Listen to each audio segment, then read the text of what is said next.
हीच मुची प्रार्थनान, हेच मुचे मागणी.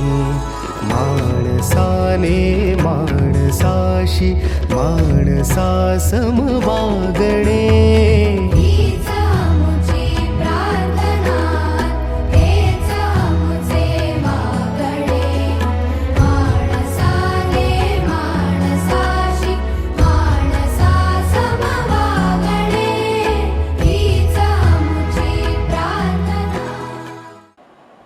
एकदा कालच्या टॉपिकची रिव्हिजन करूया. काल आपण एलिव्हेशन इन बॉइलिंग पॉइंट बघितलं. काल आपण याच्यावरही चर्चा केली की लोअरिंग ऑफ व्हेपर प्रेशर जेवढं जास्त असेल तेवढं बॉइलिंग पॉइंट एलिव्हेशनसुद्धा जास्त असेल. आणि सॉल्व्हंटमध्ये टाकल्यानंतर जसे सोल्यूटच्या पार्टिकलचं प्रमाण वाढत जाईल तसं बॉइलिंग पॉइंट जो एलिव्हेट होणार आहे तो सुद्धा जास्त प्रमाणात होईल.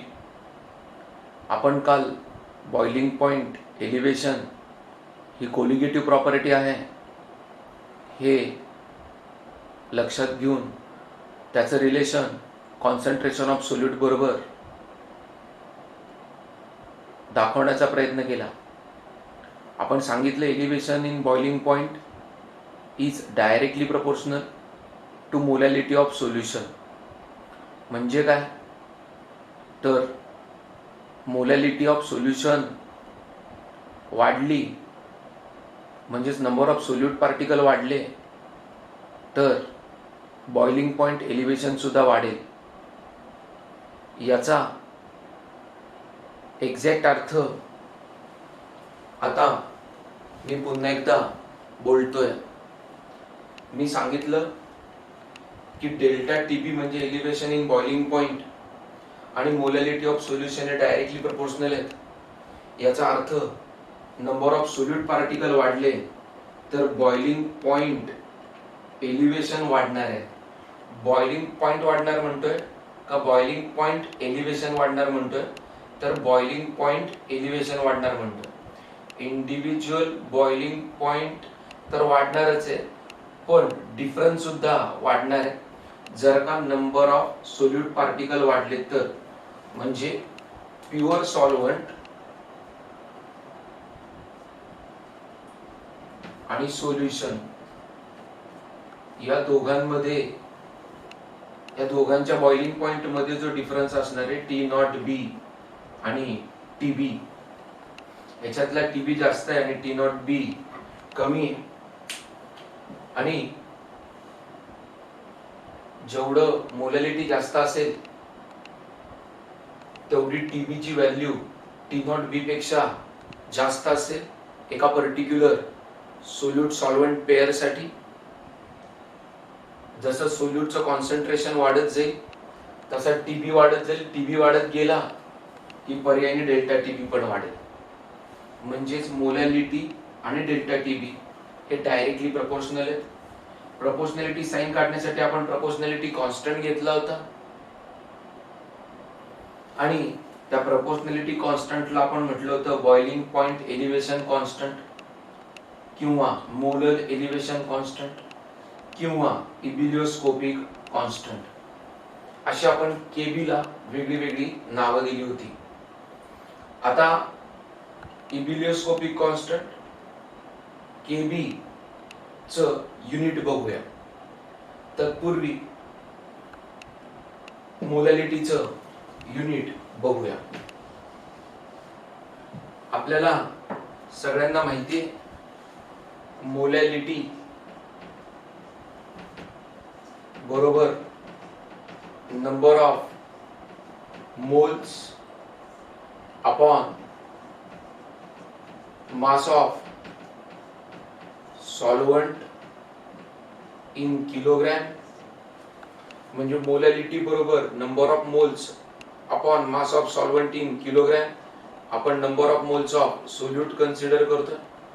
म्हणजे नंबर ऑफ मोल साठी मी युनिट लिहिणार मोल आणि मास ऑफ सॉल्व्हंट साठी केजी म्हणजे मोलॅलिटीचं युनिट आहे मोल पर केजी.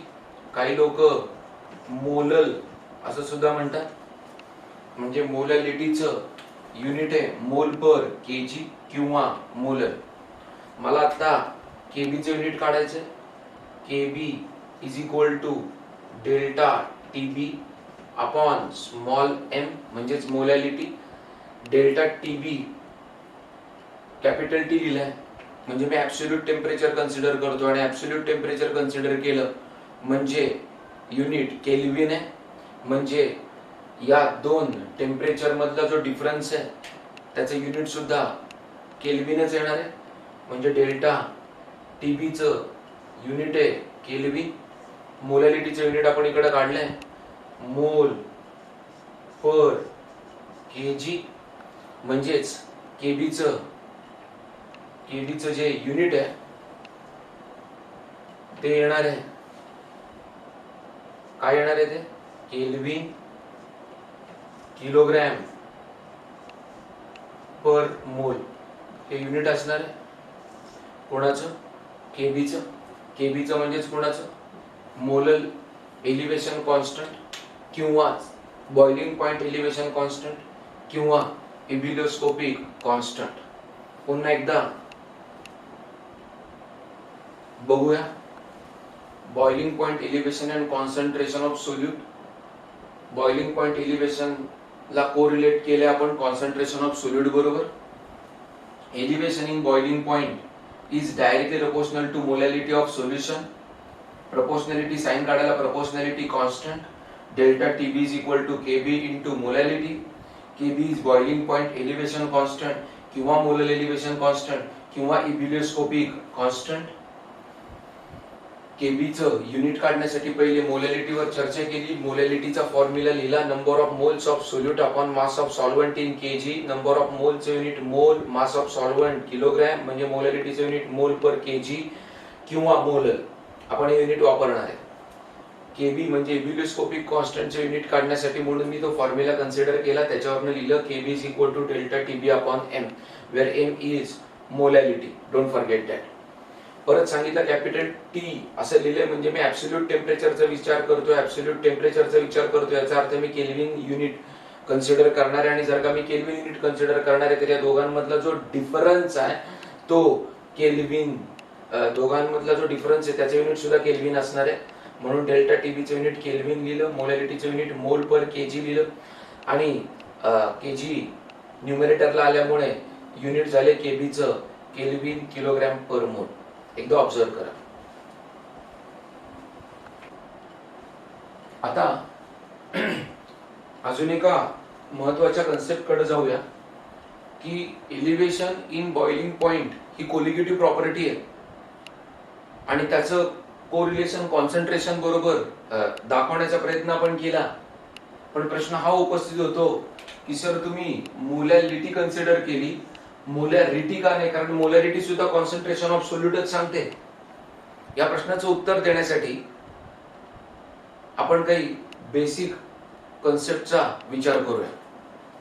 आता सगळ्यात महत्वाचं काय ते मला या दोन प्रॉपर्टीज बद्दल बोलायचं आहे. पहिले मास आणि व्हॉल्यूम. समजा मी एखादं कंटेनर घेतलं आणि त्या कंटेनरमध्ये मी लिक्विड घेतलं आणि मी त्या कंटेनरचं, लिक्विडनी भरलेल्या कंटेनरचं टेम्परेचर वाढवलं. तर टेम्परेचर वाढवल्यामुळे लिक्विडचे मॉलिक्यूल एकमेकांपासून जरा लांब जायला लागतील आणि त्यांच्यामध्ये काही प्रमाणामध्ये व्हॉल्यूम चेंज होईल. Okay, there will be the change in volume. पण लिक्विडचे पार्टिकल काही कंटेनर सोडून जाणार नाहीये, त्यामुळे मास मात्र बदलणार नाहीये. There will not be any kind of change in mass.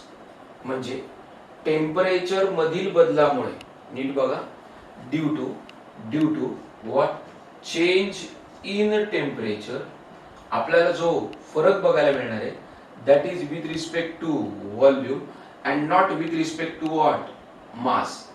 Okay, कोणाचं? लिक्विडचं. परत एकदा ऐका, मी काय बोललो, due to change in temperature. Temperature काय केलंय मी, वाढवले का कमी केलंय, वाढवलंय. आणि मला आता राईज इन टेम्परेचर वरती चर्चा करायची.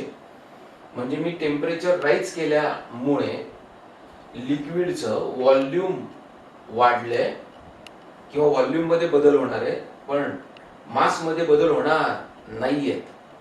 ओके, परत एकदा, change in temperature causes change in volume and not change in mass of liquid.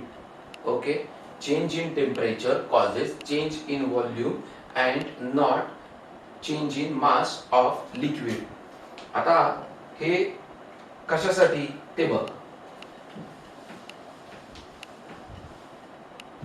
आता जर का मी मोलॅलिटीचा फॉर्म्युला लिहिला तर molality is equal to number of moles upon mass of solvent in kilogram. आणि मोलॅरिटीचा फॉर्म्युला लिहिला तर number of moles upon volume of solution in litre. आता समजा मी एक कंटेनर घेतलं आणि त्याच्यामध्ये मी सोल्युशन कन्सिडर केलं, ज्या सोल्युशन मध्ये सोल्यूटचे n moles in volatile solvent. Okay, आता मी जर का याच सोल्युशनची मोलॅलिटी काढायची म्हटली आणि मोलॅरिटी काढायची म्हटली तर मोलॅलिटीचं आणि मोलॅरिटीचं उत्तर सेम येणार नाहीये. जरी नंबर ऑफ मोल्स मी दोन्ही केसमध्ये सेमच कन्सिडर केले तरी. परत एकदा ऐका, जरी मी दोन्ही केसमध्ये नंबर ऑफ मोल्स एनच कन्सिडर केले, इकडे पण एन आणि इकडे एन, तरी मोलॅलिटी आणि मोलॅरिटी सेम येणार नाहीये. का? कारण मोलॅलिटीच्या केसमध्ये खाली mass of solvent in kilogram आहे आणि इकडे volume of solution in litre आहे. आणि mass of solvent in kilogram आणि volume of solution in litre हे सेम असतीलच असं नाहीये. आणि ऑब्विसली जर का ते सेम असते तर मोलॅलिटी आणि मोलॅरिटी हे दोन वेगळे कन्सेप्ट मी कन्सिडर केलेच नसते. म्हणजे मोलॅलिटी आणि मोलॅरिटी जरी नंबर ऑफ मोल सेम असले तरी सुद्धा मास ऑफ सॉल्व्हंट आणि व्हॉल्यूम ऑफ सोल्युशन या दोन वेगळ्या वेगळ्या टर्म्स मुळे मोलॅलिटी आणि मोलॅरिटी काय येणार आहे, डिफरंट येणार आहे. परत ऐका, या दोन डिफरंट डिनॉमिनेटर मुळे मोलॅलिटी आणि मोलॅरिटी वेगळी येऊ शकते जरी माझे number of moles of solute काय असले, सेम असले तरी. पण आता पुढचा मुद्दा आहे जो मी अगोदर एक्सप्लेन केला. मी बोललो की टेम्परेचर मध्ये होणाऱ्या बदलामुळे व्हॉल्यूम मध्ये बदल होतात का मास मध्ये बदल होतात, तर ऑब्विसली व्हॉल्यूम मध्ये बदल होतात, मास मध्ये बदल होत नाहीत. म्हणजे टेम्परेचर जर का बदललं तर एन म्हणजे कॉन्स्टंट मोल साठी व्हॉल्यूम ऑफ सोल्युशन बदलल्यामुळे, कोणाप्रमाणे, टेम्परेचरमुळे व्हॉल्यूम ऑफ सोल्युशन बदलल्यामुळे जरी मी एन कॉन्स्टंट ठेवले तरी मोलॅरिटी टेम्परेचर प्रमाणे बदलायला लागेल. म्हणजे व्हॉल्यूम हे टेम्परेचर डिपेंडंट असल्यामुळे मोलॅरिटी सुद्धा टेम्परेचर डिपेंडंट आहे.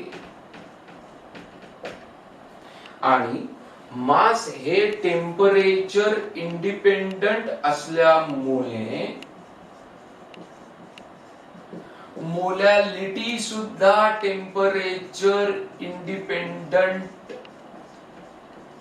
आहे. म्हणजे मोलॅरिटी ही टेम्परेचर डिपेंडंट आहे कारण व्हॉल्यूम टेम्परेचर डिपेंडंट आहे. मोलॅलिटी टेम्परेचर इंडिपेंडंट आहे कारण मास ऑफ सॉल्व्हंट हे सुद्धा टेम्परेचर इंडिपेंडंट आहे. आता काल जे आपण ग्राफ बघितले त्या ग्राफ मध्ये आपण वेपर प्रेशरचं व्हेरिएशन टेम्परेचर प्रमाणे बघितलं. म्हणजे वेपर प्रेशर मध्ये होणारे बदल कोणाप्रमाणे, टेम्परेचर प्रमाणे. पण जर का उद्या मी रिलेशन जे आपण बिल्डअप केलं मागाशी एलिव्हेशन इन बॉइलिंग पॉइंट चं मोलॅलिटी बरोबर त्याच्याऐवजी जर का मोलॅरिटी बरोबर केलं असतं तर टेम्परेचर प्रमाणे वेपर प्रेशर पण बदलते, मोलॅरिटी पण बदलते, मग ते कन्फ्युजिंग झालं असतं. एक कर्व काढण्यासाठी टेम्परेचर प्रमाणे वेपर प्रेशर बदललं इथपर्यंत ठीक आहे, पण टेम्परेचरही बदलते, वेपर प्रेशरही बदलते आणि हा कर्व काढण्यासाठी मोलॅरिटी पण बदलते, हे फारसं बरोबर नाही, रादरे बरोबरच नाही. मग हा एक कर्व काढण्यासाठी सोल्युशन साठी टेम्परेचर प्रमाणे फक्त वेपर प्रेशरच बदलायला पाहिजे. मग मोलॅरिटी कन्सिडर केली असती तर मोलॅरिटी सुद्धा टेम्परेचर प्रमाणे बदलली असती. म्हणून टेम्परेचर नुसार असा कॉन्सन्ट्रेशनचा फॅक्टर कन्सिडर केला पाहिजे जो बदलणार नाहीये, तर तो कोण आहे? मोलॅलिटी आहे. म्हणून आपण जे कोरिलेशन केलं एलिव्हेशन इन बॉइलिंग पॉइंटचं, त्याच्यामध्ये आपण मोलॅलिटी कन्सिडर केली, मोलॅरिटी कन्सिडर केली नाही, कारण टेम्परेचर प्रमाणे वेपर प्रेशर बदलावरतीच मला फोकस करायचंय. त्या दरम्यान कॉन्सन्ट्रेशन ऑफ सोल्यूट कॉन्स्टंट राहिलं पाहिजे आणि ते मोलॅलिटीच्या केसमध्ये कॉन्स्टंट राहते. मोलॅरिटीच्या केसमध्ये जरी throughout number of moles constant राहिले तरी व्हॉल्यूम मुळे मोलॅरिटी बदलतीये आणि म्हणून एलिव्हेशन इन बॉइलिंग पॉइंटचं कोरिलेशन हे आपण मोलॅलिटी बरोबर लावलंय. आता नवीन आर्टिकल बघूया. Molar mass of solute from boiling point elevation. We know that delta TB is equal to KB into small m. Small m हे मोलॅलिटी, KB हा इबिलिओस्कोपिक कॉन्स्टंट,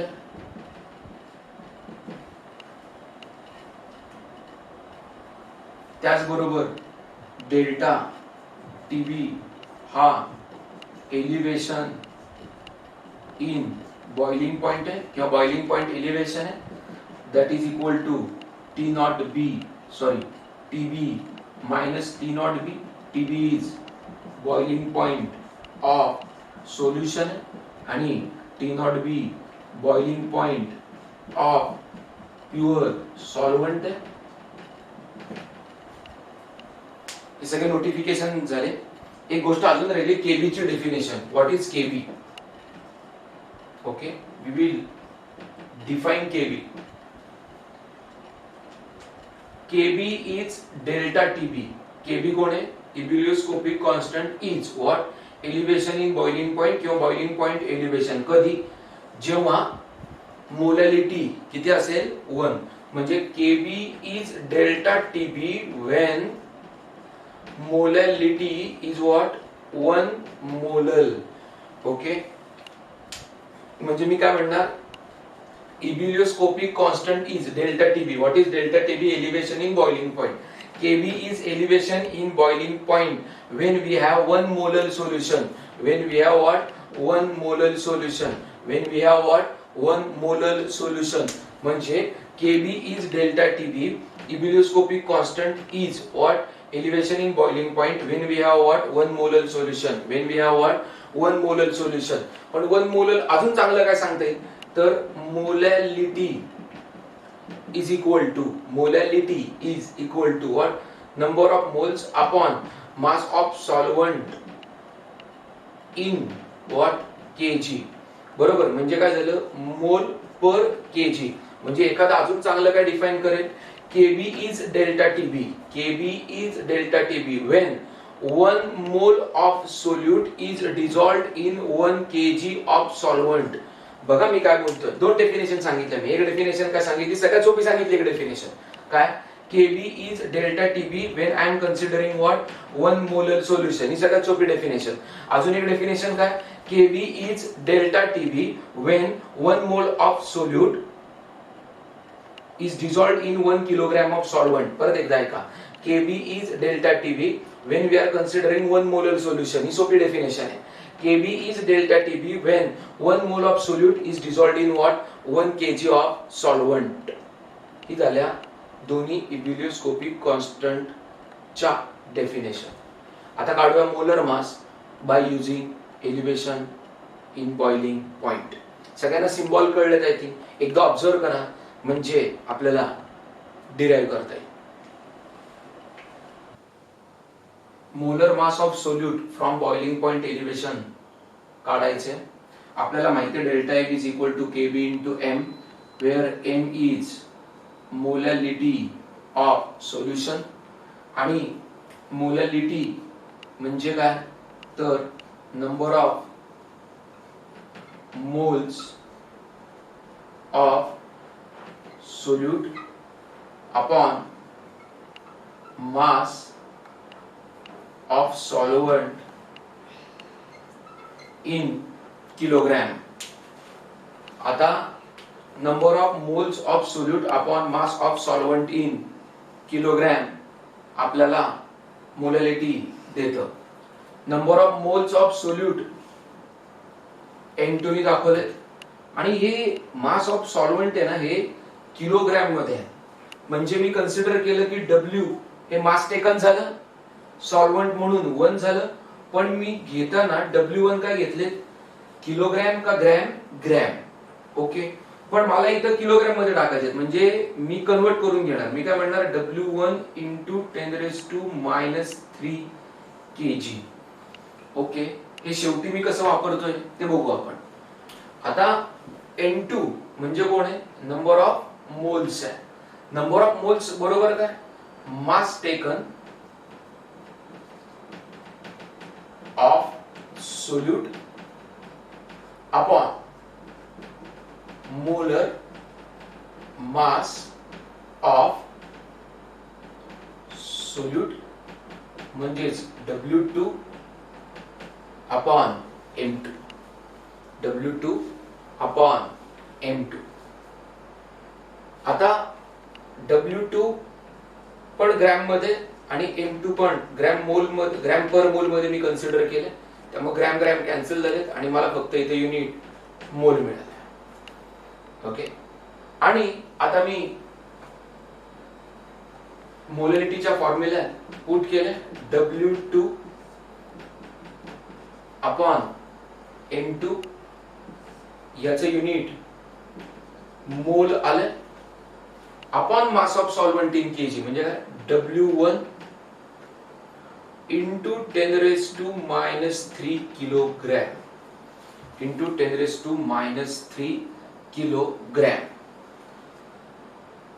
आता W2 upon M2 into W1 10⁻³ वरती गेल्यावर 1000 आणि kg पर मोल असं unit उरेल. Sorry काय मोल पर केजी वर जाणार नाही, इथेच राहील. हे असं होतं ना, त्याच्यामुळे मोल पर केजी हे मोलॅलिटीचं युनिट आहे ऍज इट इज. आणि जे बरोबर आहे मला करेक्ट मिळाले. मोल पर केजी हे मोलॅलिटीचं युनिट आहे ते मला दिसतंय. हे सगळं आता मी या फॉर्म्युल्यात पुट केलं म्हणजे delta TB is equal to KB into W2 into 1000 upon M2 into W1. हा झाला माझा डेल्टा टीबी साठी formula.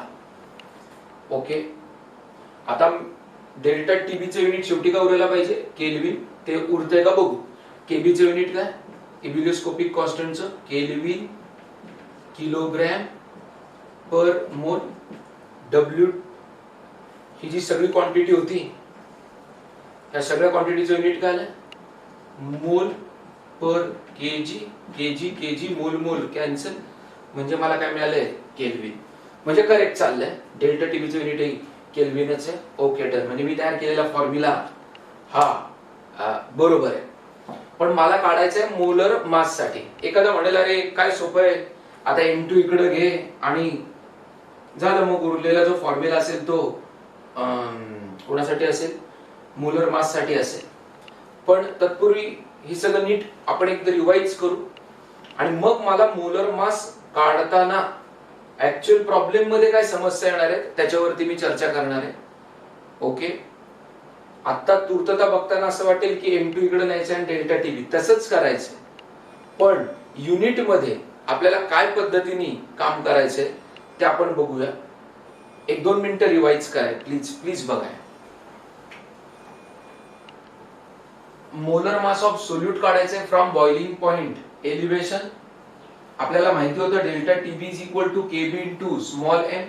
Small m is molality, that is equal to number of moles of solute upon mass of solvent in kg, म्हणजे N2 upon mass of solvent in kg. मग मी असं गृहीत धरलं की W1 हे मला ग्रॅम मध्ये दिलं असेल, म्हणजे मास ऑफ सॉल्व्हंट हे मला ग्रॅम मध्ये दिलं असेल. मग मी त्याला W1 into 10⁻³ kg असं कन्सिडर केलं, म्हणजे मी 10⁻³ नी मल्टिप्लाय करून ते केजी मध्ये कन्वर्ट करून घेतलं. एक लक्षात घ्या, मी गृहीत धरलंय की मला दिलेलं मास ऑफ सॉल्व्हंट हे ग्रॅम मध्ये आहे, आणि ते ग्रॅम मध्ये आहे म्हणून मी W1 into 10⁻³ kg, म्हणजे मी आता माझ्या फॉर्म्युल्यात हे कन्सिडर करून चाललोय की मला दिलेलं मास ऑफ सॉल्व्हंट हे ग्रॅम मध्ये असेल, आणि मग मी त्याला किलोग्रॅम मध्ये कन्वर्ट करून घेतलेले ऑलरेडी फॉर्म्युल्यामध्ये. Okay done. म्हणजे मी W1 into 10⁻³ kg असं कन्सिडर केलंय. थँक्यू. आता पुढे जाऊया. N2 is equal to mass taken of solute upon molar mass of solute, that is equal to W2 upon M2. W2 पण मला ग्रॅम मध्ये दिलाय, मोलर मास ग्रॅम पर मोल मध्ये दिले, म्हणजे ग्रॅम ग्रॅम काय झाले, कॅन्सल झाले, म्हणजे फक्त मोल उरला. ऑब्विसली नंबर ऑफ मोलचे युनिट मोलच राहिले, म्हणजेच मोलॅलिटी बरोबर W2 upon M2. W2 upon M2 चं युनिट मोल. W1 आपल्याला सांगितलंय किलोग्रॅम मध्ये पाहिजे, मी अझ्युम केले W1 ग्रॅम मध्ये दिलंय, म्हणून W1 into 10⁻³ kg अशी व्हॅल्यू पुट केलेली आहे. आणि मग मला युनिट मोल पर केजी मिळाले. इथे जरा थोडं मिसअंडरस्टँडिंग झालं होतं, माफ करा, पण मोल पर केजी ऍज इट इज मिळाले. W2 M2 W1 आणि 10⁻³ वरती गेल्यावर 1000 झाले. ही झाली माझी मोलॅलिटीची व्हॅल्यू. मग मी delta TB is equal to KB into मोलॅलिटीची ही व्हॅल्यू इथे पुट केली. W2 into 1000 upon M2 into W1 ही व्हॅल्यू पुट केली. मग मी हे दाखवायचा प्रयत्न केला की डेल्टा टीबी चं म्हणजे एलिव्हेशन इन बॉइलिंग पॉइंटचे युनिट केल्विन येणार आहे. म्हटल्यानंतर ते येतंय का हे कन्सिडर करण्यासाठी मी केलं, केबीचं युनिट लिहिलं केल्विन केजी पर मोल, आणि याचं उत्तर इथं मोल पर केजी युनिट लिहिलेलं आहे. मोल मोल कॅन्सल झाले, केजी केजी कॅन्सल झाले, आणि मला याच्यातनं पण केल्विन मिळालं. याचा अर्थ मी केलेले सगळे कॅल्क्युलेशन करेक्ट आहे. आता प्रश्न उपस्थित राहिला होता की मला मोलॅलिटी लिहायची आहे, तर सर मोलॅलिटी बद्दल काय बोलायचं ते आता बोलणार आहे. मागाशी आपण बघितलं delta T B equal to formula केला होता 1000 into KB into W2 upon M2 into W1. आणि ही जी सगळी टर्म होती, या टर्मचं युनिट होतं मोल पर केजी, केबीचं युनिट होतं केल्विन केजी पर मोल, आणि मोल मोल केजी केजी कॅन्सल झाले होते आणि फक्त केल्विन उरलं होतं. आणि मी सांगितलं होतं डेल्टा टीबीचं युनिट के. आता केल्विन आहे, म्हणजे आता गंमत काय झाली ते नीट ऑब्झर्व करा. मला काढायचं मोलर मास कोणाचं, सोल्यूटचं, म्हणजे मला काढायचं M2. म्हणजे M2 is equal to 1000 KB into W2 upon delta TB into W1.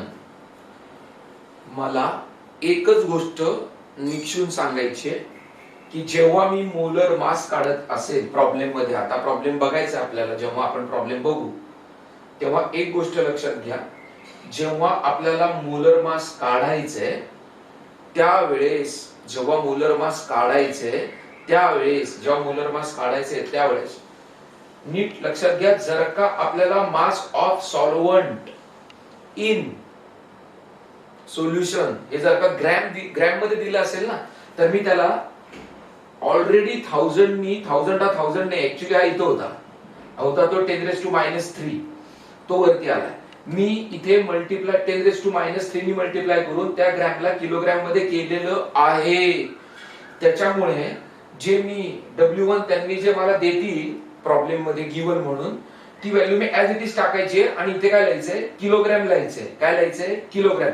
त्यांनी उद्या सांगितलं मला 4 ग्रॅम मी सॉल्व्हंट घेतला, तर इथे काय लिहायचं, 4 लिहायचं. पण इथे लिहिताना काय लिहायचं, केजी लिहायचं. केजी काय लिहायचं, तर त्या 4 ला ग्रॅम मधनं किलोग्रॅम मध्ये करण्यासाठी जे आपण 10⁻³ नी मल्टिप्लाय केलंय, तो 10⁻³ इथे आहे आणि तो इथे वरती गेलेला आहे 10⁻³ म्हणून.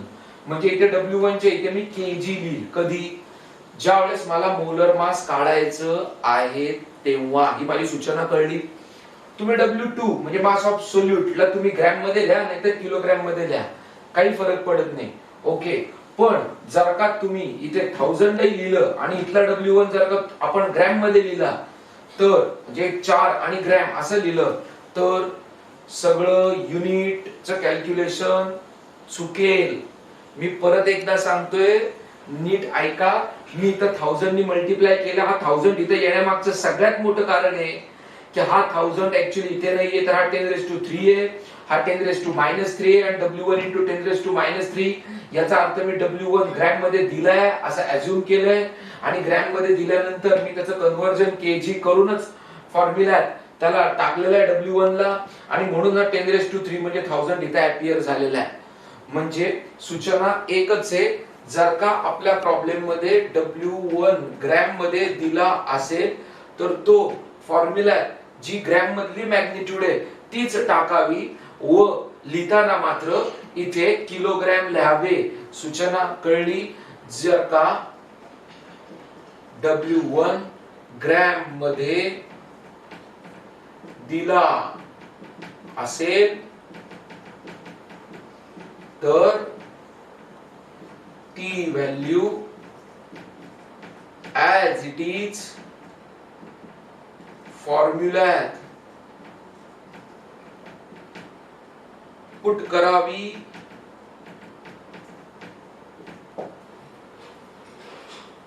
व